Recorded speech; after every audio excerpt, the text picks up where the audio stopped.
जिज्ञासु मित्रों, बहुत बहुत अभिनंदन है, स्वागत है आप सभी का इस आध्यात्मिक चर्चा में, लाइव चर्चा में। तो आज का जो विषय है बहुत महत्वपूर्ण विषय है आज का और गंभीर विषय है, समझने लायक विषय है। अगर हम इसको समझेंगे तो बहुत बड़ी बात हमें समझ में आ सकती है। तो विषय क्या है कि देवताओं की पूजा का फल नश्वर है। जी हाँ, देवताओं की पूजा का फल नश्वर है, ऐसा भगवान श्री कृष्ण श्रीमद् भगवद गीता के 7वें अध्याय के 23वें श्लोक में कह रहे हैं। लेकिन इस बात को किस ढंग से प्रस्तुत किया गया है यह समझना जरूरी है। और दूसरी बात कि क्या हम 23वें श्लोक को पढ़ लें और यह घोषणा कर दें कि भगवान तो कह रहे हैं कि देवताओं की पूजा का फल नश्वर है, तो फिर देवी देवताओं की पूजा तो करनी ही नहीं चाहिए। जैसा कि हमारे देश में कुछ संस्थाएं हैं जो ऐसा प्रचार करती हैं, कुछ मठाधीश लोग, कुछ गुरुजी लोग ऐसा प्रचार करते हैं।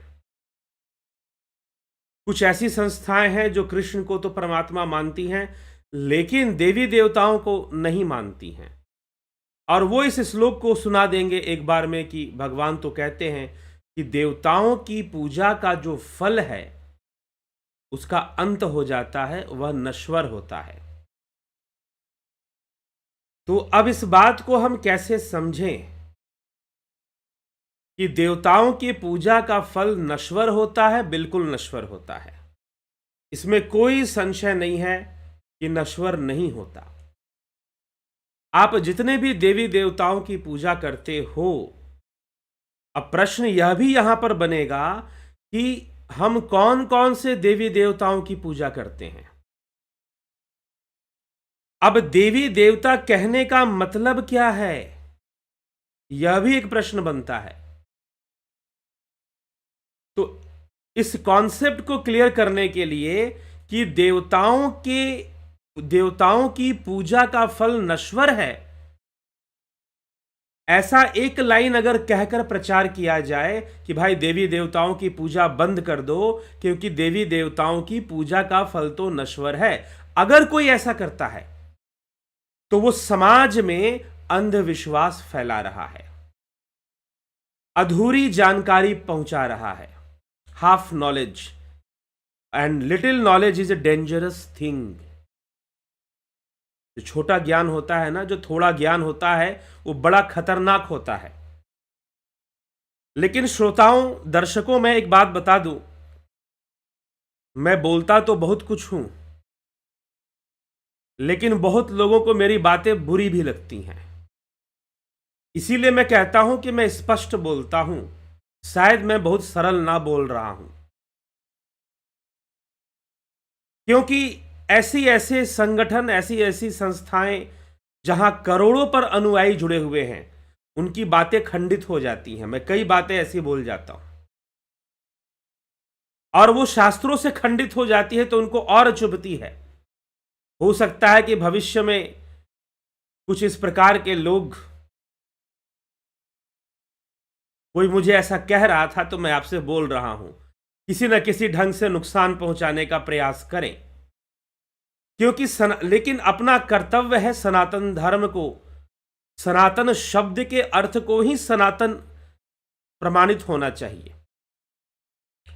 तो अब यह भी एक विषय है, श्रीमद् भगवद गीता के नाम पर प्रचार करने वाली संस्थाएं ही भगवद गीता के बातों से ही कट जाती हैं, उनकी बातें कट जाती हैं।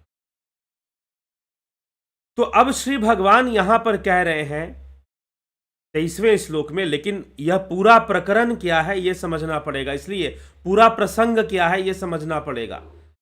इसलिए किसी भी श्लोक का अर्थ निकालते हो या रामचरितमानस में किसी भी चौपाई का अर्थ निकालते हो तो पूरे प्रसंग के अर्थ के साथ ही उसका अर्थ समझना पड़ेगा। वैसे ही इस श्लोक का अर्थ भी इस पूरे प्रसंग के अर्थ के साथ ही समझना पड़ेगा, अन्यथा बहुत ही गलत अर्थ निकलेगा और वह जो गलत अर्थ है समाज में एक गलत संदेश को पहुंचा देगा, गलत मैसेज को दे देगा। ठीक है, तो पूरे प्रकरण को समझिए कि पूरा कंप्लीट प्रकरण क्या चल रहा है। कंप्लीट प्रकरण क्या चल रहा है कि भाई भगवान कहते हैं कि 4 प्रकार के मेरे भक्त हैं। यहीं से बात शुरू हो रही है। आर्त अर्थार्थी जिज्ञासु ज्ञानी, उनमें मैं ज्ञानियों से अधिक प्रेम करता हूं। ज्ञानी श्रेष्ठ है, ज्ञानी मुझे प्रिय है। यहां तक प्रभु कह रहे हैं कि ज्ञानी तो मेरा ही रूप है, उसमें और मुझ में कोई भेद भी नहीं है। ज्ञानी भक्त तो मेरा ही स्वरूप है, लेकिन यह तत्व ज्ञानी के लिए कहा गया है, यह भी ध्यान रखिएगा। यह कोई किताबी ज्ञानी या फिर श्लोक रटने वाले या उस तरह के ज्ञानी की चर्चा नहीं की जा रही, जो तत्व से ईश्वर को जानते, तत्व रूप को जानते हैं। जो तत्व रूप क्या है? जो त्रिगुणातीत है, जो गुणात्मक रूप से परे है, जो गुणात्मक नहीं है। ये तो कृष्ण तो अर्जुन के सामने खड़े हैं और अर्जुन तो कृष्ण को बचपन से जानता है, फिर भी कृष्ण कहते हैं कि अर्जुन तू मुझे नहीं जानता है, तू मुझे नहीं जानता है और ना मुझे तू अपने इन आंखों से देख सकता है, ना तो माम शक्य से द्रष्टु मन नेव स्वचक्षुषा। तो पहले तो ज्ञानी को हम समझ ले। तो पिछले 2 व्याख्यानों में हमने ज्ञानी को क्लियर किया है। अब भगवान जो है ज्ञानी के बारे में बताने के बाद कि वह ज्ञानी दुर्लभ है, महात्मा है, वह मेरा ही स्वरूप है, उसको मेरे समान समझना चाहिए, ये सारी बातें बता देने के बाद भगवान अब आगे चर्चा करते हैं। जो 3 भक्त बच गए, आर्त अर्थार्थी जिज्ञासु, अर्थात अब उन भक्तों की चर्चा करते हैं जो ज्ञानी नहीं है। और जो ज्ञानी नहीं है वह किसकी उपासना करेंगे? जो ज्ञानी है, और ज्ञानी होने के लिए उसे ध्यान योग का मार्ग अपनाना पड़ेगा, योग के मार्ग पर चलना पड़ेगा, निधिध्यासन के मार्ग पर चलना पड़ेगा, तभी तो ज्ञानी हो पाएगा। और अगर वो ज्ञानी नहीं है, अगर वो ज्ञानी नहीं है तो वह ब्रह्म उपासना, कृष्ण को नहीं जानता है। उसके द्वारा कृष्ण की श्रेष्ठ भक्ति संभव नहीं है। जो ज्ञानी नहीं है, जो ज्ञान मार्ग पर नहीं है, वो कृष्ण की भक्ति किस रूप में करेगा? आप बताइए। वह आत्मा रूप या ब्रह्म रूप में नहीं कर पाएगा। और जब वह ब्रह्म रूप में कृष्ण की भक्ति नहीं कर पाएगा तो किस रूप में करेगा? देव रूप में करेगा, देवता के रूप में करेगा। और अलग अलग भावनाओं के अलग अलग देवता होते हैं। तो कृष्ण की उपासना 2 रूप में हो सकती है, एक तो ब्रह्म रूप में और एक देव रूप में, देवता की तरह। तो देवता की तरह कृष्ण की पूजा करना और कृष्ण की पूजना ब्रह्म उपासना के रूप में करना। ब्रह्म उपासना होगी तो ध्यान योग होगा। ठीक है, इसीलिए यह कहा गया कि देवताओं की पूजा का फल नश्वर होता है। देवताओं की ही पूजा का फल नश्वर नहीं होता, पूजा का ही फल नश्वर होता है। अब मैंने एक बात अलग से कही आपको कि देवताओं की पूजा का फल नश्वर होता है, ऐसे ही बात नहीं है। पूजा का ही फल नश्वर होता है। आप जितनी भी पूजा करते हो उन सब का फल नश्वर होता है। तो अब इसका मतलब यह प्रचार करना चाहिए ना कि भाई पूजा बंद करो, देवी देवताओं की पूजा बंद करो। अब एक बात बताइए, खाना किस लिए खाते हो? शरीर तो नश्वर ही है, शरीर तो नश्वर ही है, तो भोजन करने की जरूरत क्या है? भोजन करना बंद करो, क्योंकि भोजन करने का जो भी फल आपको प्राप्त होने वाला है वह नश्वर है। कितना भी बढ़िया बढ़िया पौष्टिक आहार खा लो, अंत में तो इस शरीर को शमशान में जलना ही तो है। अंत में इस शरीर को शमशान में जाकर जल जाना है। तो तुम जितना भी खा रहे हो, जितना भी कमा रहे हो, सबका सब तो नश्वर ही है अंततः। तो फिर भोजन करने की क्या आवश्यकता है? अगर हम ये कहते हैं कि देवताओं की पूजा का फल नश्वर है, तो देवताओं की पूजा बंद कर दी जाए, तो फिर यह शरीर भी नश्वर है, तो फिर खाना खाना भी बंद कर दिया जाए, क्योंकि शरीर तो नश्वर ही है।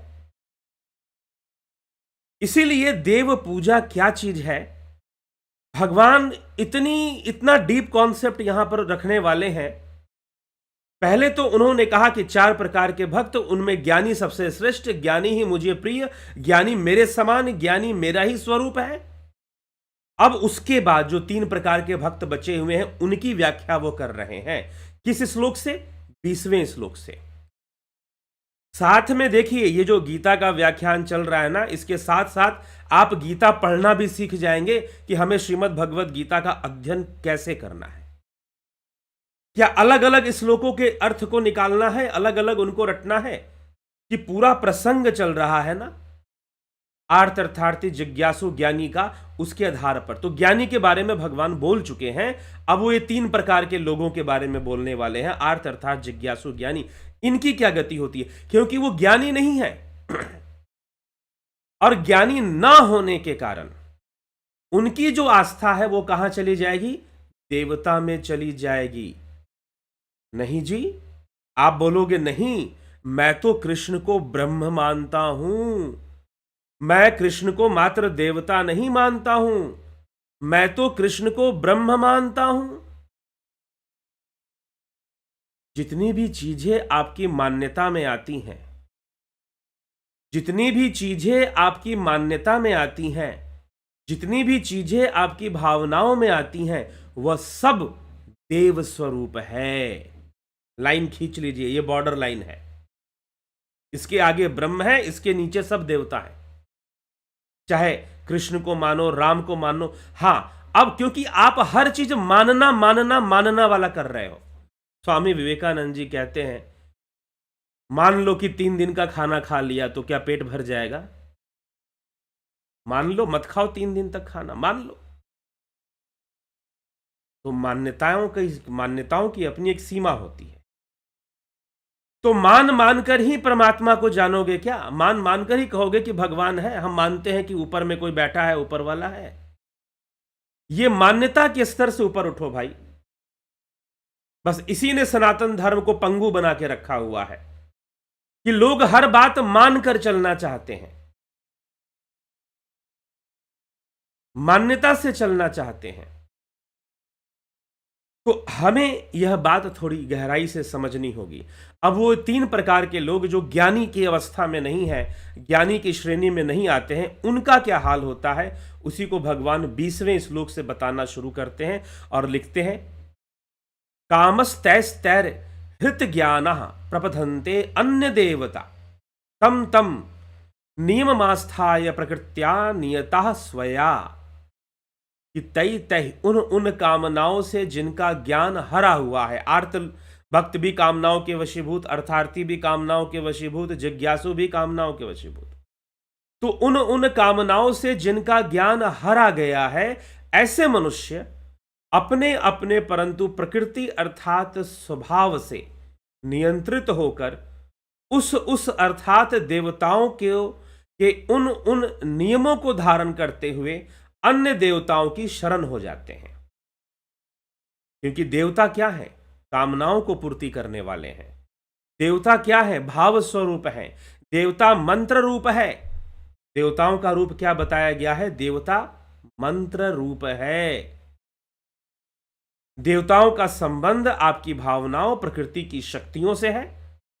जब हम वैदिक देवताओं की बात करते हैं तो प्रकृति की शक्तियों को ही वैदिक देव के रूप में स्वीकार किया गया है। एक और परिभाषा देवताओं की है कि प्रकृति की वो हर शक्ति जो हमें जीवन प्रदान करती है, प्रकृति की वो हर शक्ति जो हमें जीवन प्रदान करती है और जीवन जीने में सहायक सिद्ध होती है, वो सब देवता है। उन सब में हम कुछ को देवियां बोलते हैं, जैसे देवी उषा, माता सरस्वती, दुर्गा, लक्ष्मी। धन की देवी, विद्या की देवी, यह सब क्या है? यह सपोर्ट सिस्टम है हमारे लाइफ का। इसलिए उपनिषदों में तो इन इंद्रियों को भी, ये आंखों को भी देव रूप ही मान लिया जाता है, शरीर के इंद्रियों को भी, और इस तरह से प्रकृति की शक्तियों को भी देव रूप ही मान लिया जाता है, ग्रह नक्षत्रों को भी देवता ही माना जाता है। तो अब जो भगवान को तत्व रूप से नहीं जानते, जो ज्ञानी वाली अवस्था में नहीं है, they all are worshipping Krishna in the form of देवता। चाहे आप मंदिर में कृष्ण की पूजा कर लो, चाहे आप बोलो। इसलिए मैं कहता हूं कि निर्गुण निर्गुण कहने से निर्गुण नहीं हो जाएगा भाई। धन धन कहे धनी जो होए, तो निर्धन रहे ना कोई। अगर धन धन कहने से कोई धनी हो जाता, तो निर्धन तो संसार में कोई बचता ही नहीं। इसीलिए ब्रह्म ब्रह्म कहने से ब्रह्म नहीं हो जाता, ठीक। निर्गुण निर्गुण कहने से निर्गुण नहीं हो जाता। इसलिए मैं कहता हूं कि निर्गुण का प्रचार करने वाले तो और बड़े पाखंडी होते हैं, क्योंकि इन इंद्रियों से, इस बुद्धि से, इस मन से निर्गुण तक पहुंचना असंभव है। इन इंद्रियों से, मन से, बुद्धि से आप जो कुछ भी करोगे वो सब सगुण ही होगा, निर्गुण नहीं हो सकता। जो इसके परे जाना जानता है, जिसको वो मार्ग मिला है कि वह अपने मन बुद्धि इंद्रियों से परे जाकर उस परम तत्व को साक्षात्कार करे, उस शून्य की अवस्था में बनना सीख ले, जान ले, विचारातीत अवस्था में जाना सीख ले, उसके लिए निर्गुण है। जो अष्टांग योगी, ध्यान योगी हैं, श्वेतास्त्र उपनिषद में जो ध्यान योगी शब्द का प्रयोग हुआ है, तो जो ध्यान योगी हैं मात्र वही जान सकते हैं कि निर्गुण क्या है। अन्यथा यह मुंह से निर्गुण निर्गुण कहने से कोई निर्गुण नहीं हो जाता, ये ध्यान रखिएगा। इसीलिए जो ज्ञानी है, जो तत्व को जो जानते हैं और जो तत्व को नहीं जानते हैं, उनमें आर्त भक्त हैं, अर्थार्थी भी हैं, जिज्ञासु भी हैं। वो किसको शरण में चले जाते हैं? देवताओं की शरण में चले जाते हैं। और देवताओं की शरण में जाना यह अवश्यंभावी है, यह जरूर होगा।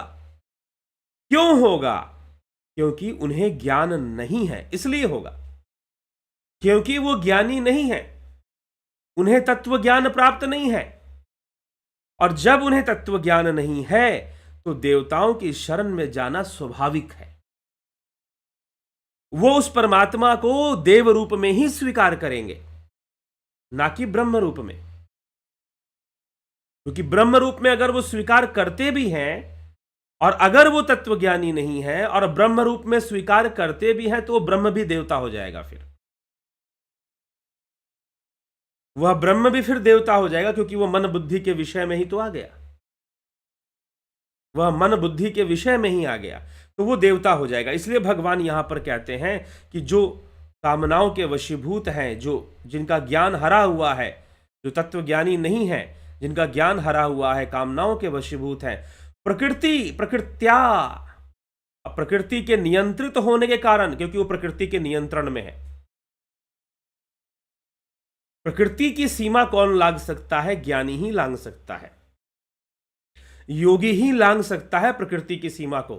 और जो प्रकृति की सीमा को लांघ सकता है वही ब्रह्म का साक्षात्कार कर सकता है, वही परमात्मा का साक्षात्कार कर सकता है। नहीं तो वह मन की दुनिया में, मान्यताओं की दुनिया में, भावनाओं की दुनिया में रहेगा और प्रकृति के वशीभूत होकर, प्रकृति के द्वारा नियंत्रित होकर वह देवताओं उसके नियमों का धारण करता हुआ अन्य देवता प्रपधन्ते, अन्य देवताओं की शरण होगा। मुझ ब्रह्म को तो नहीं जान पाएगा और वह देवताओं की शरण होगा, देवता की शरण लेगा। अपने आप ये घटना घट जाएगी। भगवान ऐसी गारंटी के साथ क्यों कह रहे हैं कि भाई जो ज्ञानी नहीं है वो देवताओं की शरण में जाएगा? क्यों? सीधी सी बात है कि जो ज्ञानी है वो तत्व से जानता है, वो प्रकृति के सीमा को लांघ कर, अर्थात गुणातीत अवस्था में जाकर वह उस ब्रह्म का साक्षात्कार कर लेता है। तो वह ज्ञानी पुरुष, वह तत्वज्ञानी ही मात्र ब्रह्म को जानता है। और जो नहीं, जिसको ऐसा ज्ञान नहीं है, वो आर्त अर्थात जिज्ञासु सबके सब प्रकृति के वशीभूत होने के कारण देवताओं की शरण को प्राप्त हो। That's all. यहां पर अब भगवान ये नहीं कह रहे हैं कि कौन ब्रह्म कौन क्या, नहीं जी, सीधी सी बात है। अगर आपको तत्व ज्ञान नहीं है, अगर आप उस ज्ञानी नहीं है, आप जो ज्ञान की जो सीमा बताई जा रही है यहां पर, उस पर आपका ज्ञान नहीं है, तो भाव जगत में जो कुछ भी है सब देवता है। भाव जगत में कुछ भी है वो सब देवता है, और आपको देवताओं की शरण में ही जाना है। चाहे आप मंदिर में जाकर कृष्ण की पूजा कर रहे हो, चाहे आप मंदिर में जाकर राम की पूजा कर रहे हो, आप देवता की शरण में ही हो। भगवान बोलोगे तो भगवान भी एक प्रकार का देवता होगा, क्योंकि भाव रूप है। भगवान भी भाव रूप है भाई, भावातीत नहीं। भावातीत तो ब्रह्म है। छह भगों से संपन्न, जैसे रूप से संपन्न रूपवान होता है, धन से संपन्न धनवान होता है, वैसे ही भगों से संपन्न भगवान होता है। भगवान गुणात्मक है, गुणों से संपन्न है, लेकिन ब्रह्म तत्व जिसे कहा गया, या फिर परमात्मा जिसे कहा गया, आत्मा जिसे कहा गया, वह तत्व स्वरूप है, जिसको आत्मा का ज्ञान नहीं। जो भाव जगत में ही कुछ करना चाहता है, वह निश्चय ही देव रूप में ही शरणागति ग्रहण करेगा, देवता को ही प्राप्त होगा, ब्रह्म को प्राप्त वो नहीं होने वाला। इसीलिए भगवान पूरी निश्चित करके ये बात को कह रहे हैं कि जिसका ज्ञान हरा हुआ है, जो तत्वज्ञानी नहीं है, जो ज्ञान दृष्टि से मुझे नहीं जानता है, वह देवताओं की शरण ही होता है। यह उसके लिए निश्चित किया गया है, फिक्स किया गया है। क्यों? क्योंकि वह भावनाओं की दुनिया में है। भावनाओं की बाउंड्री को क्रॉस करने का टेक्निक उसके पास नहीं है, वह युक्ति उसके पास नहीं है कि beyond emotion, beyond thoughts, beyond logics जाकर उस शून्य में का वो साक्षात्कार कर सके, उसके पास नहीं है। तो वो निश्चय ही देवताओं को प्राप्त होगा। अब वो चाहे मंदिर में जाकर कृष्ण की पूजा करे, चाहे राम जी की पूजा करे, चाहे हनुमान, सब देव श्रेणी में आ जाएंगे। वो देव श्रेणी में हैं, कब हैं? जब आप उन्हें तत्व से नहीं जानते हैं। शिव जी और राम जी अलग अलग हैं। कब हैं? जब आप शिव तत्व को नहीं जानते हैं। यही तो तुलसीदास जी ने लिखा है कि मेरे लिए तो दोनों एक हैं। तत्व रूप में शिव और राम दोनों एक हैं, विष्णु और शिव दोनों एक हैं। विष्णु ही शिव क्यों, देवी देवता, मां जगदम्बा, चाहे वो जगन माता जगदम्बा हो, दुर्गा हो, सरस्वती हो, काली हो, लक्ष्मी हो, विष्णु हो, शिव हो, महेश हो, इंद्र हो, सारे देवी देवता तत्व रूप में तो ब्रह्म ही है। तत्व रूप में सब एक ही हैं, उसी तत्व में सबकी शक्ति है। इसलिए उस ब्रह्म को जानो।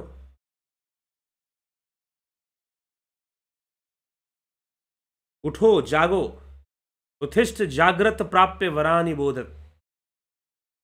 उपनिषद कहते उठो जागो और आत्मज्ञान को प्राप्त हो जाओ, बोधिसत्व को प्राप्त हो जाओ। ये बोधिसत्व शब्द लोग बोलते हैं कि भगवान बुद्ध ने दिया। अरे भाई, संस्कृत के हमारे शास्त्रों में भी बोधित्व, बोधिसत्व ऐसे शब्दों का प्रयोग हुआ है। बुद्ध कोई यूरोप से चल के तो आए नहीं थे।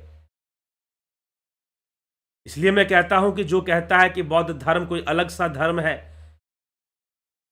तो वो कहीं ना कहीं, और जब कोई मठाधीश बोलता है तो लगता है कि वो कुठाराघात कर रहा है सनातन धर्म के ऊपर। तो बहुत आंखें खोलने की आवश्यकता है, जागृत होने की आवश्यकता है। नहीं तो अपने ही इस सनातन रूपी वृक्ष की शाखाएं काट दे, पता नहीं उसी को आहत कर दे, तो गड़बड़ हो जाएगा। तो विवेक से विचारने की आवश्यकता है। तो मंदिर में जितनी भी पूजा कर रहे हो आप, वो सब देव पूजा के अंतर्गत आएगा, देवता की शरणागति के अंतर्गत ही आएगा। चाहे बजरंगबली की पूजा कर रहे हो, कृष्ण जी की पूजा कर रहे हो, राम जी की पूजा कर रहे हो, देव पूजा है, इसमें कोई संशय नहीं है। चलिए दूसरी बात कि वह देवता की ही पूजा करते हैं। अब भगवान क्या कहते हैं? ठीक है, देवता की करते हैं तो क्या हुआ क्योंकि वो तत्वज्ञानी नहीं है, मुझे नहीं जानते हैं, तो अंततः वह देवता के ही शरण होंगे। यह बात ऐसे कही गई है जैसे कि बिल्कुल फिक्स है कि जो मुझे तत्व से नहीं जानता वो देवता के शरण में जाएगा। स्वाभाविक सी बात है, किसी भी तरह वो माने, वो एक्चुअल में देवता के शरण में ही है, वो ब्रह्म के शरण में नहीं है, वो देवता के ही शरण में है। चाहे वो बोलता रहे कि कृष्ण परमात्मा, कृष्ण ही एक परमात्मा, दूसरा कोई परमात्मा नहीं, बहुत तरह की बातें बोलता रहे, अगर भावनात्मक रूप से चीजें चल रही हैं तो वह देवता ही है, वह ब्रह्म नहीं है। इसलिए ब्रह्म ब्रह्म कहने से ब्रह्म नहीं हो जाता। तो देवता को समझना यहां पर जरूरी है। तो भगवान कृष्ण कह रहे हैं कि देवताओं की शरण में वो चले जाते हैं। उसके बाद मैं क्या करता हूं उनके साथ, यो यो याम याम तनुम भक्त श्रद्धा अर्चितुमिच्छति तस्य तस्याचलाम श्रद्धातामेव विदधाम्यहम। जो भक्त जिस जिस देवता का श्रद्धा पूर्वक पूजन करना चाहते हैं या इच्छा रखते हैं करने की, उस देवता में ही मैं उनकी श्रद्धा को दृढ़ कर देता हूं। जो भक्त जिस जिस देवता की पूजा करना चाहते हैं, जिस भाव से करना चाहते हैं, आर्त भाव से, अर्थार्थी भाव से, जिज्ञासु भाव से, जैसे भी करना चाहते हैं, मैं उन देवताओं में उनकी श्रद्धा को दृढ़ कर देता हूं कि भाई तुम उसी में लगो, क्योंकि तुमने अभी ज्ञान तो प्राप्त किया नहीं है, तब तक तुम उसी में लगो। It's not bad. भगवान ये नहीं कह रहे हैं कि देवताओं का फल नश्वर है तो तुम देव पूजा नहीं करोगे। करो भाई, अगर तुमने ब्रह्म को नहीं जाना, तुम ज्ञानी नहीं हो, तो तुम देव पूजा करो, नो प्रॉब्लम।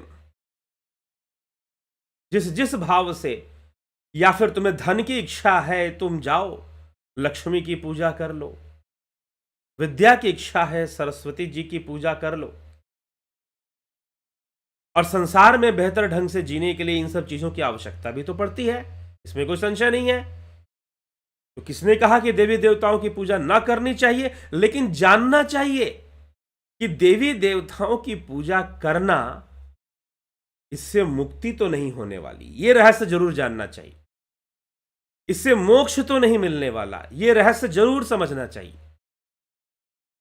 तो भगवान वही बात यहां पर कह रहे हैं कि मैं जो जिस जिस देवता को श्रद्धा पूर्वक पूजन करना चाहता है, यो यो याम तनुम भक्त श्रद्ध अर्चितु मिच्छति तस्य तस्याचलाम श्रद्धामतामेव विदधाम्यहम। कि मैं उनकी भक्ति को, उनके जो देवताओं के प्रति जो उनकी श्रद्धा है, उनको उन्हीं के देवताओं में दृढ़ कर देता हूं। अब किसी की श्रद्धा शिव जी में है, हो सकती है। अब कई लोग, कुछ लोग बोलेंगे अरे सनातन धर्म में, हिंदू धर्म में इतने सारे देवी देवता, यही समस्या है। अरे कोई समस्या नहीं है, सबके अलग अलग भाव हैं भाई। सरस्वती की पूजा विद्या प्राप्ति के भाव से होती है, लक्ष्मी जी की पूजा धन प्राप्ति के भाव से होती है, दुर्गा जी की पूजा शक्ति प्राप्ति के भाव से होती है। अलग अलग भाव के देवता हैं। तो बहुत सारे, इसको लोग जो है पॉलीथेइज्म से जोड़ देते हैं। This is not polytheism. You are very wrong about the Indian philosophy. Indian philosophy में पॉलीथेइज्म नहीं है, सनातन धर्म में पॉलीथेइज्म नहीं है, ठीक। हाँ, मोनोथेइज्म है और मोनोइज्म है। मोनोइज्म मतलब अद्वैत, मोनोथेइज्म मतलब एकेश्वरवाद। और सच पूछो तो मोनोथेइज्म भी नहीं है, ना मोनोथेइज्म है ना पॉलीथेइज्म है। देववाद है और अद्वैतवाद है।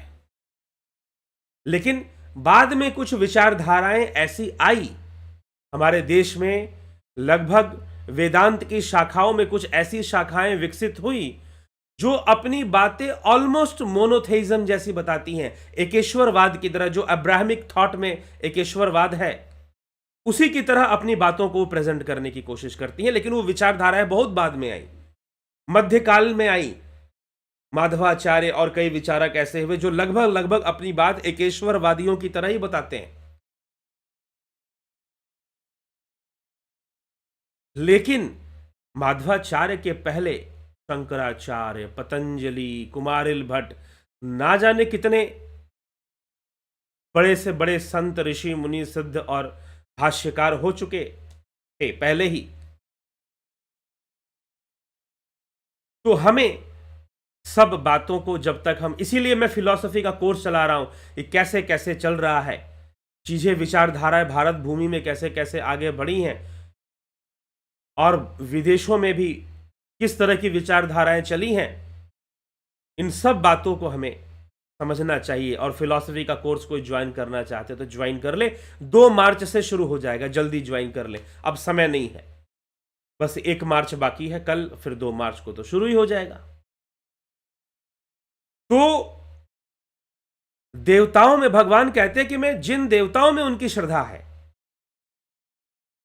मैं उन्हीं में उनकी श्रद्धा को दृढ़ कर देता हूं। मैं उन्हीं में उनकी श्रद्धा को दृढ़ कर देता हूं। कब तक के लिए? जब तक वो ज्ञानी ना हो जाए, या ज्ञान के प्रति उनकी जिज्ञासा ना पैदा हो कि मुझे ज्ञान प्राप्त करना है, मुझे तत्व से जानना है ईश्वर को। जैसे कि संत सूरदास जी क्या कहते हैं, दर्शन दो घनश्याम नाथ मोरी अखियां प्यासी रे, मन मंदिर में जोत जला दो घट घट वासी रे, मंदिर मंदिर मूरत तेरी फिर भी न देखी सूरत तेरी। कि भैया तुम्हारी मंदिर मंदिर मूर्ति मैंने बहुत देख ली प्रभु, मैंने मंदिर मंदिर मूर्ति बहुत देख ली, अब तो घट में प्रकट हो जाओ, अब तो मन मंदिर में ज्योत जला दो घट घट वासी रे, मंदिर मंदिर मूरत तेरी फिर भी न देखी सूरत तेरी। अब सूरत देखनी है, अब वास्तविकता को जानना है। मंदिर मंदिर में मूरत मैंने बहुत देखी है, मुझे जानना है। अब जब तक वो इस अवस्था में ना आ जाए, ऐसी उसकी इच्छा ना प्रकट हो जाए, तब तक वो देवता में दृढ़ रहो। जो भी देवता को मानते हो दृढ़ रहो, शिव को मानते हो, कृष्ण को मानते हो, किसी को भी मानता हो, देव रूप ही है और देवता में ही दृढ़ता है। देव में दृढ़ रहो, मैं उसमें दृढ़ कर देता हूं, भगवान कहते हैं। अब आगे वो क्या कहते हैं, 22वें श्लोक में कहते हैं, सतया श्रद्धया युक्तस्त स्याराधनमहीते मीहते लभते च ततः कामान मय्येव विहितान ही तान। उस दृढ़ को की हुई श्रद्धा से, तया श्रद्धया युक्त स तस्य आराधनम,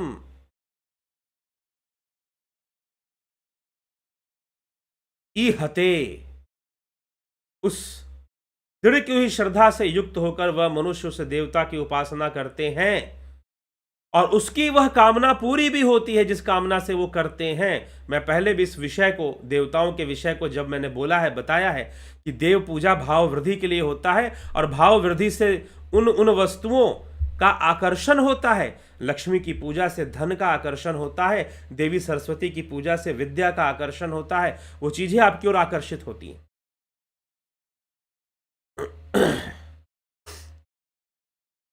ठीक है, तो चीजें आपकी ओर आकर्षित होती हैं। फिर तो लक्ष्मी जी की पूजा से धन को आकर्षित करते हैं आप, सरस्वती जी की पूजा से विद्या को आकर्षित करते हैं, दुर्गा जी की पूजा से शक्ति को आकर्षित करते हैं। तो कामनाओं की पूर्ति भी होती है देव पूजा से, कामनाओं की पूर्ति भी देव पूजा से होती है। भगवान साफ साफ यहां स्पष्ट कह रहे हैं कि उन युक्त होकर उन मनुष्य कि उन जिस देवता में उनकी श्रद्धा दृढ़ हो जाती है उसकी उपासना करते हैं और उपासना से कामनाओं की पूर्ति भी होती है, परंतु वह कामना पूर्ति मेरे द्वारा ही विहित की हुई होती है। इनडायरेक्टली मैं ही कृपा कर रहा हूं, मैं ही दे रहा हूं, लेकिन वहां पे बंधन है देवताओं का, क्योंकि देवताओं के पीछे भी जो शक्ति है उस अधिष्ठाता ब्रह्म की है, उस पुरुष अधिष्ठाता पुरुष की ही शक्ति काम कर रही है, तो इनडायरेक्टली आ रही है, बात सही है। लेकिन देवताओं की जो भावना है वही कामना पूर्ण होगी। भले शक्ति उस ब्रह्म की जुड़ी हुई है वहां पर, वो तो जुड़ी रहेगी ना। जैसे बिजली है, पंखा चल रहा है, हवा मिलता है बिजली से, तो बिजली से हवा मिल रहा है या पंखे से हवा मिल रहा है? सच पूछो तो बिजली ही हवा दे रही है, बिजली ही लाइट दे रही है, बिजली ही फ्रिज में चीजों को ठंडा कर रही है। लेकिन फिर भी सबका स्वरूप अलग अलग है। प्रकृति के वशीभूत होने के कारण माया क्षण क्षण रूप बदलती है। तो यह समझने का विषय है। तो जिस भाव में वो देवताओं को उन्होंने स्वीकार किया है, उस भाव के अनुकूल उनकी कामना पूर्ति हो जाएगी। अगर वो इस बात पर विश्वास कर कर सही विधि से देवताओं की पूजा करते हैं तो सांसारिक कामनाएं पूर्ण होती हैं। अब आप कहोगे कितने इस आपको किस दावे से कह सकते हो? मेरा व्यक्तिगत अनुभव है, मैं बता रहा हूं। मेरा व्यक्तिगत अनुभव है इस विषय में, तब मैं आपको यह बात कह रहा हूं कि पूर्ण होती है कामनाएं। लेकिन उसमें उस साधक को जो पूजा करने बैठा है देवता का, उसको अपनी पूजा में पूरा विश्वास भी होना चाहिए कि हां ये चीज काम करती है, ये प्रोसेस वर्क करता है। इसीलिए जिनको धन की कमी लग रही है उन्हें सही विधि से लक्ष्मी जी की पूजा करनी चाहिए इस विश्वास के साथ। लेकिन लक्ष्मी पूजा करने के साथ साथ मैं उपाय भी बता देता हूं। बहुत सारे चैनल है, उसमें मिलियन के व्यू होते हैं, मैं देखता हूं वो लोग सिर्फ उपाय बताते हैं कि ये टोना कर लो, ये टोटका कर लो। लक्ष्मी की पूजा के साथ साथ घर में लक्ष्मी के जितने भी तत्व हैं उनका सम्मान कीजिए। लक्ष्मी का तत्व आपके घर में जितनी भी स्त्री हैं, विशेषकर अगर वो पत्नी है, बहू है, अगर बहू पत्नी इस कैटेगरी में है या पुत्री भी है, सबके हर महिला के अंदर लक्ष्मी का तत्व है। आप सम्मान कीजिए, ठीक है? आप उस लक्ष्मी का सम्मान कीजिए। दूसरी बात, लक्ष्मी का तत्व जितने भी सजावट का सामान है, जैसे कि वेस हो सकता है आपके घर में, फ्लावर वेस, फ्लावर पॉट हो सकता है, हमेशा सफाई करिए। परफ्यूम हो गया, लक्ष्मी का तत्व है। थोड़ा थोड़ा रूम फ्रेशनर यूज किया कीजिए, रूम में सुगंधित रखिए, हल्का सा, बहुत ज्यादा नहीं, क्योंकि अति सर्वत्र वर्ज्यते। किसी भी चीज की अति होगी तो वो नुकसान, वो अपना बैलेंस लूज करेगा फिर, ठीक है? अगर आप चाहते हैं कि आपके घर में धन आए, घर में विशेष रूप से साफ सफाई रखिए और सुंदर लगने वाली चीजों को रखिए। और समुद्र की चीजें, शंख, सीपियां, समुद्र की जो वस्तुएं होती हैं ना, जो समुद्र से निकलती हैं, उनको घर में रखिए। सजावट की चीजें घर में, फूल, फ्लावर वेस, फ्लावर पॉट है कोई जिसे कि आप घर का सजाते हैं, आप सजावट करते हैं, उन सभी चीजों को बहुत संभाल के रखिए, धन आएगा, ठीक है? किसी भी जो पुरुष वर्ग है या महिला आपस में भी है तो आपस में एक दूसरे का अपमान न करें। तो अगर लक्ष्मी तत्व की वृद्धि करोगे, लक्ष्मी भाव की वृद्धि घर में करोगे, धन वर्षा क्यों नहीं होगी? होगी। परिस्थितियां धीरे धीरे बदलेंगी। यथासंभव कोशिश कीजिए। हो सकता है कि आप बहुत गरीब हो सकता है कि धन की बहुत कमी हो, लेकिन मैं ऐसे घर भी देखता हूं कि धन की इतनी कमी नहीं है, फिर भी उनके घर में घुसो तो दीवारों से सीलन आ रही है, तो सारी वस्तुएं दुर्व्यवस्था से पड़ी हुई हैं। नहीं, साफ सफाई मेंटेन कीजिए, वस्त्रों को धोते रहिए, साफ करते रहिए। पुरानी चीजों को जो बहुत, अब जैसे कि लोग कहते हैं कि हमारे पास तो 15 साल पुराना पंखा चल रहा है।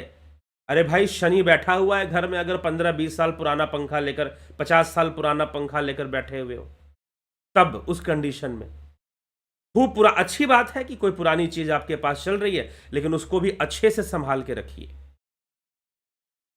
उसकी डेंटिंग पेंटिंग करवाते रहिए, ठीक है? फिर देखिए, हाँ, अब यह भी नहीं है कि इसमें कुछ अति कर दें, आप कुछ अति ही करने लगे, कुछ ज्यादा ही करने लगे, नहीं। जितना आपसे मेंटेन हो सकता है उतना करने की कोशिश कीजिए। बस लक्ष्मी तत्व आपके घर का मजबूत होने लगेगा। सुबह सुबह उठकर अपने घर के द्वार पर पानी गिरा दीजिए, सफाई कर दीजिए। वहां पर एवरी मॉर्निंग सबसे पहली सफाई अपने घर के दरवाजे पे कर दीजिए, पानी गिरा दीजिए। जो एंट्रेंस है घर का, लक्ष्मी तत्व विकसित हो जाएगा आपके घर में।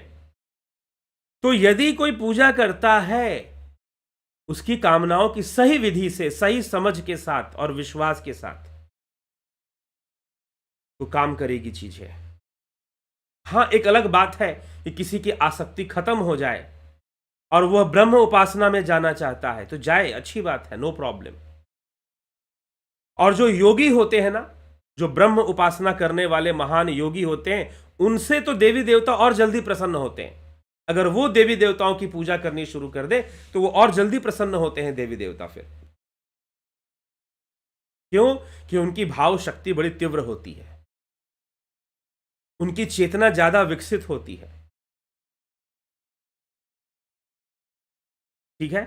तो देवताओं की पूजा से उनकी कामनाओं की भी पूर्ति होती है, लेकिन वह कामनाएं मैं ही कर रहा हूं पूर्ति, इनडायरेक्टली मैं ही कर रहा हूं, ब्रह्म के द्वारा ही वास्तव में हो रही, लेकिन फिर भी उनमें और ज्ञानियों में बहुत बड़ा भेद हो जाता है।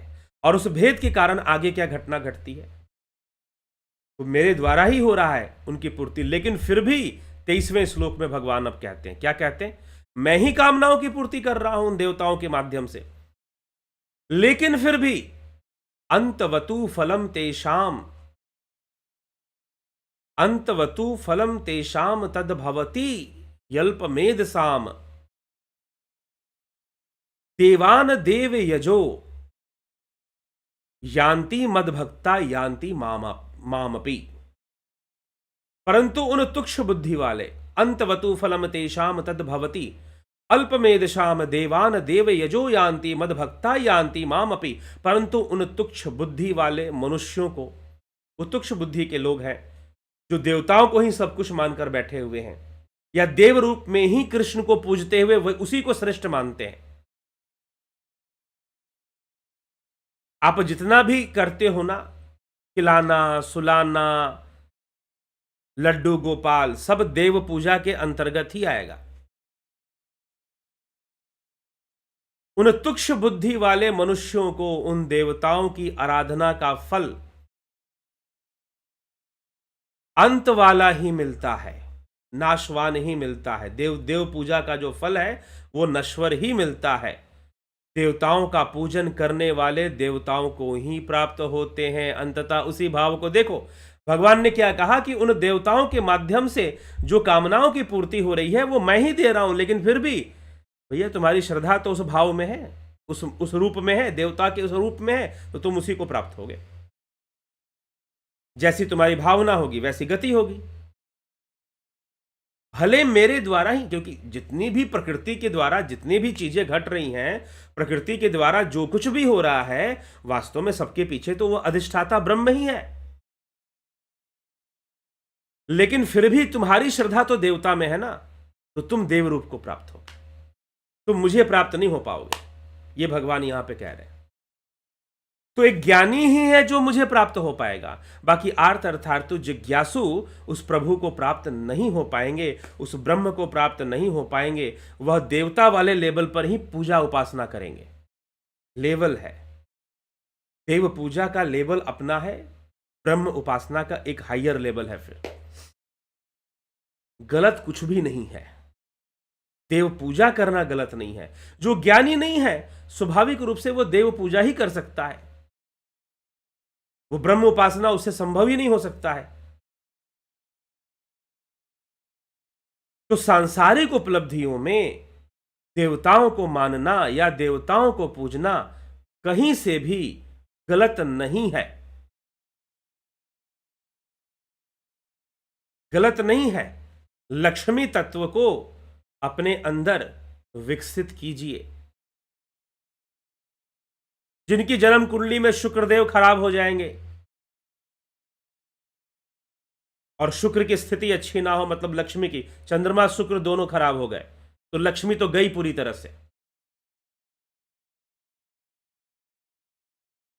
लेकिन फिर भी अगर लक्ष्मी तत्व को विकसित करें, सजे थोड़ा सा, सज के रहे, थोड़ा सा सजना भी जरूरी होता है। ठीक है? लाइट कलर के वस्त्र पहने, ज्यादातर डीप रंग वाले कलर वाले कपड़े ज्यादा ना पहने, लक्ष्मी जी को ज्यादा नाराज मत करो। मैं सोच रहा हूं कि चलते चलते भगवान देव पूजा का महत्व बता रहे हैं, तो मैं भी आपको थोड़ा बतवा दूं कि लक्ष्मी कैसे आएगी आपके पास।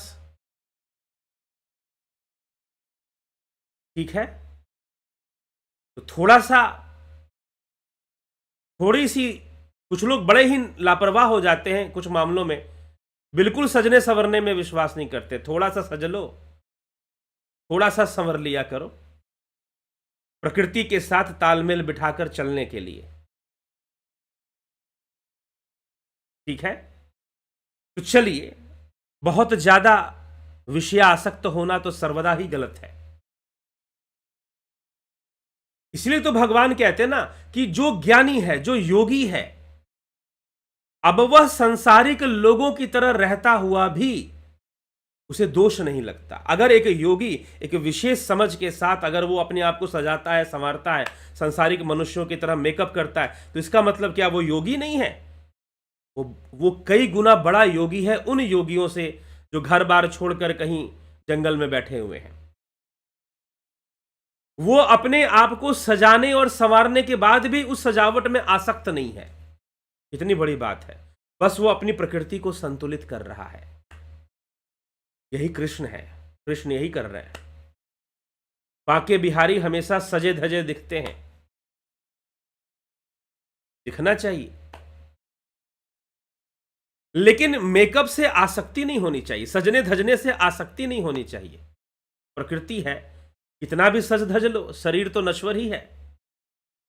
कृष्ण स्वयं कह रहे हैं, देवताओं के माध्यम से जो भी कामना पूर्ति होती है, जो भी फल प्राप्त होता है, अंततः नश्वर है, अंततः सब नश्वर है। ठीक है, और देवताओं के माध्यम से मोक्ष भी तो नहीं होना है, मोक्ष की प्राप्ति भी नहीं होनी है देवताओं के माध्यम से। उन देवताओं की आराधना का फल नश्वर है, अंत वाला है। देवताओं का पूजन करने वाले अंततः देवताओं को प्राप्त हो जाएंगे, मतलब दोबारा पुनर्जन्म को प्राप्त होंगे वो, क्योंकि देवता कर्म सिद्धांत के परे नहीं है। गायंति देवता कील गीत का धन्य अस्तुते भारत भूमि भागे। देवता भी उसकी याचना करते हैं, उसका गुणगान करते हैं, जो भारत भूमि पर जन्म लेते हैं, योगियों की भूमि पर जन्म लेते हैं, योग भूमि पर जन्म लेते हैं। और मुझे तत्व से जानने वाले, देवताओं की उपासना करने वाले देवताओं को प्राप्त होते हैं, मुझे तत्व से जानने वाले मुझे ही प्राप्त होते हैं। इस समय कृष्ण जो कह रहे हैं वो अपने ब्रह्म भाव में कह रहे हैं, ब्रह्म अभिव्यक्ति में कह रहे हैं, ना कि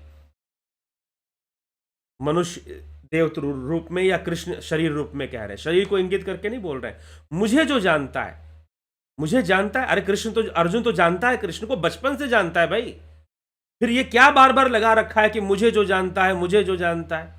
बचपन से तो जानते हैं कि कृष्ण कौन है, क्या है, कैसे जन्म हुआ, कौन कितने विवाह किए, सब तो अर्जुन जानता है। फिर और जानने की क्या बाकी? सारी लीला अर्जुन जानता है। तो अर्जुन के लिए जानना बाकी ही क्या है कृष्ण के बारे में, जो कृष्ण बार बार कह रहे हैं कि जो मुझे जानता है? कौन से कृष्ण को जानने की बात? कभी तो जोड़ लगाओ इस बात पर, थोड़ा सा दिमाग लगाओ। शरीर के लिए नहीं कह रहे, मोर मुकुट कृष्ण के लिए नहीं कह रहे, ब्रह्म के लिए कह रहे हैं, तत्व के लिए कह रहे हैं। जो उस तत्व को जानता है वो उसको प्राप्त होता है, वो आवागमन से मुक्त होता है, वह मोक्ष को प्राप्त होता है। लेकिन जो शरीर रूप में कृष्ण को जानता है वह देवता रूप में ही जानता है, वह देवता रूप में ही जान रहा है। इस रहस्य को समझ लीजिए। और देवताओं से मिलने वाला जो भी फल है वो नश्वर है, करना नहीं चाहिए। शरीर में रहना है, संसार में रहना है तो देव पूजा करो, करनी चाहिए। खाना भी तो खाते हो, शरीर नश्वर ही तो है, तो क्या खाना बंद कर दिया जाए? नहीं, करो। क्योंकि देवताओं का संतुलन हमारे जीवन में अगर बना रहे, प्रकृति के तत्वों का, प्रकृति के शक्तियों का अगर संतुलन हमारे जीवन में थोड़ा बना रहे, तो हम ब्रह्म उपासना भी अच्छे से करते हैं। और जब हम तत्व से जुड़ जाते हैं तो हमें संसार की चीजों में आसक्ति भी नहीं होती है, क्योंकि हमें सत्य पता है कि होना क्या है। तो अगर वो योगी, इसीलिए तो कहा गया ना कि योगी जो कर्म कर रहा है वो अज्ञानी मनुष्यों की तरह ही कर्म करता हुआ भी कर्मों के बंधन में नहीं फंसता है। क्यों नहीं फंसता है कर्मों के बंधन में? क्योंकि वह आसक्त होकर चीजें नहीं कर रहा है। वो तो बस प्रकृति के साथ अपना तालमेल बैठाकर एक जीवन उसे मिला है, शरीर का निर्वाह भी तो करना है, वो उसका निर्वाह किए जा रहा है, बस बात खत्म। वो इस दृष्टिकोण से हर चीजों को, कार्यों को कर रहा होता है। लेकिन जो ज्ञानी नहीं है, जो आर्थ है, अर्थार्थी हैं, जिज्ञासु हैं, वो देवताओं को समर्पित हो जाते हैं और उसी में लगे रहते हैं, फिर उन्हीं को सब कुछ मानना शुरू कर देते हैं। तो दिस इज द डिफरेंस, ये अंतर है। इसका अर्थ यह नहीं है कि देवताओं की पूजा नहीं करनी चाहिए। इसका अर्थ यह है कि देव पूजा का जो फल है वो नश्वर होता है, वो शरीर तक या भावनाओं तक या जीवन तक ही सीमित होता है, वह मोक्षदायी नहीं होता है।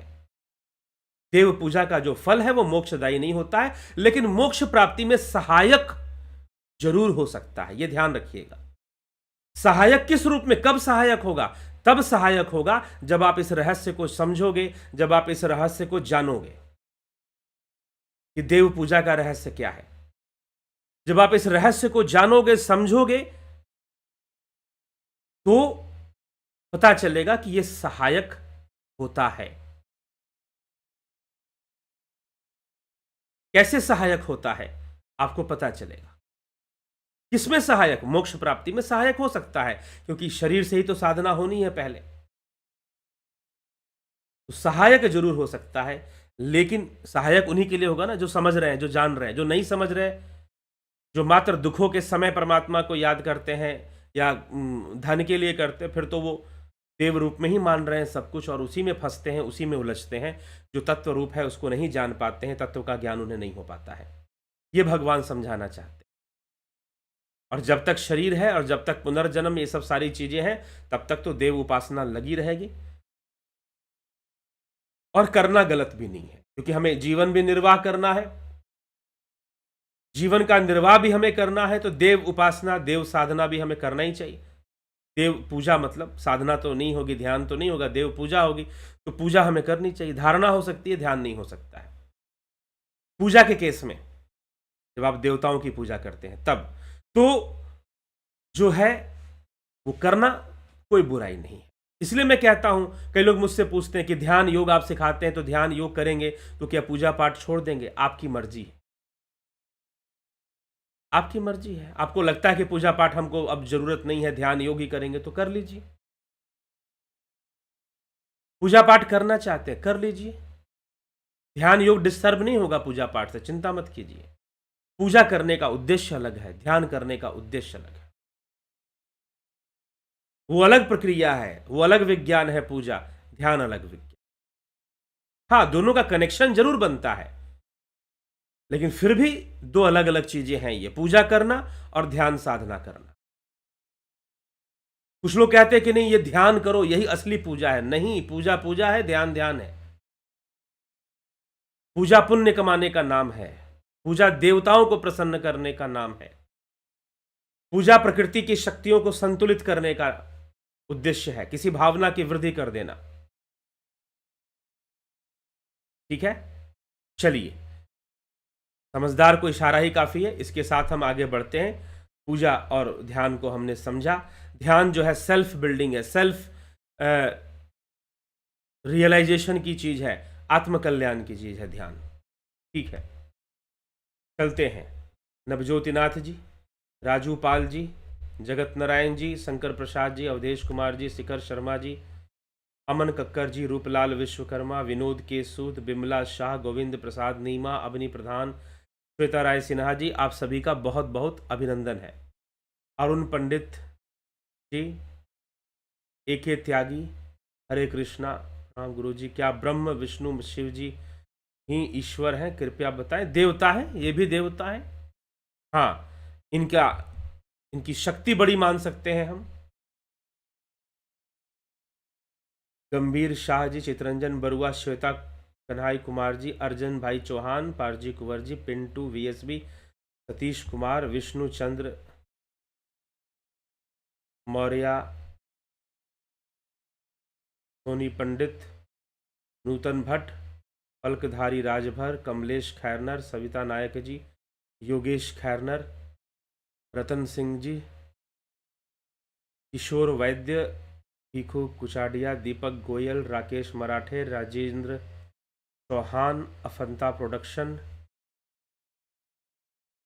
अशोक माली, संतोष कुमार, विक्रम सिंह, घनश्याम सरोदे, राकेश गुप्ता, माधुरी कोल्हे, दया रानी, राकेश चंद्र शर्मा। गुरुजी प्रणाम। ब्रह्म उपासना की क्या विधि है? क्या निष्काम पूजा करके या देव पूजा करके भगवान को समर्पण करके ब्रह्म पूजा समझा जाए? निष्काम कर्म समझा जाएगा तो वह भी निष्काम कर्म हमें तत्व की ओर ले जाता है तो कह सकते हैं, लेकिन ध्यान योग ही ब्रह्म उपासना है। प्रिंस गुलेरिया, सर एक अनुभव हुआ, आज ध्यान करने बैठा था, कुछ टाइम बैठकर बाहर का कुछ न सुनाई दिया, माथे के बीच कुछ व्हाइट कलर की फॉग जैसा दिखाई दिया। अच्छी बात है। ये क्या हुआ? ठीक है, आगे बढ़िए, ध्यान करिए, कोई दिक्कत नहीं है। प्रभात टोपो, काशीनाथ जी, नहीं समझ में आ रहा है तो 20 मार्च से ध्यान योग का कोर्स शुरू होगा, ज्वाइन कीजिए ध्यान योग का कोर्स। ये जो भी हो रहा है सब समझ में आ जाएगा। प्रभात टोपो जी, काशीनाथ जी, सौम्या शर्मा सर जी,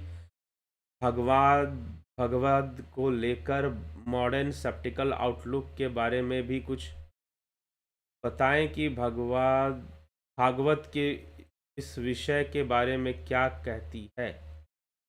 मॉडर्न स्केप्टिकल आउटलुक मतलब आधुनिक अंधविश्वास।